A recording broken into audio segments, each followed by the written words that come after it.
वतन वतन मेरे आबाद रहे तू। वतन वतन जय Hind. Myself, Cadet Borse Pal Ramchandra, 7th Maharashtra Battalion, Mumbai B Group. The Quit India movement, also known as August Movement, was movement launched at the Bombay section of All India Congress Committee by Mahatma Gandhi on 8 August 1942 during World War, demanding an to British rule in India. After the failure the Cripps mission to secure Indian support for the British war effort, Gandhi made a call to do or die. His Quit India speech delivered in Bombay on 8 August 1942 at the Gwalior Tank Maidan. The All India Congress Committee launched a mass protest demanding what Gandhi called an orderly British withdrawal from India. Even though it was at war, the British were prepared to act. Almost the entire leadership of the Indian National Congress was impressed without trial within hours of Gandhi's speech. Most spent the rest of the war in prevention of out of contact with mass. The British had support to Victorial Council of the All India Muslim League, the Hindu Mahasabha, the princely state, the Indian imperial police,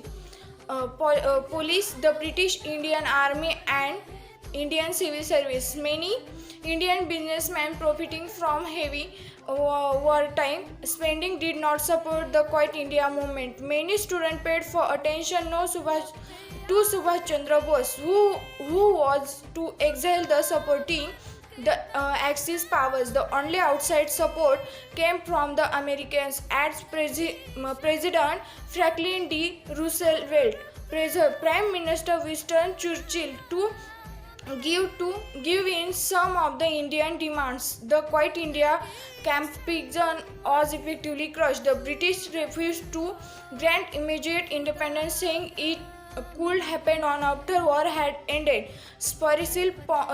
Small-scale violence took place around the country. The British arrested tens of thousands of leaders, keeping them imprisoned until 1945. In terms of immediate objectives, Quit India failed because of heavy-handed suppression, weak coordination, and the lack of a clear-cut program of action. However, the British government realized that India was ungovernable in the long run, and question for the post-war era became how to exit gracefully and peacefully. In 1992, the Reserve Bank of India issued 1 rupee commemorative coin to mark the golden jubilee of the Quit India movement. Jai Hind, Jai Bharat.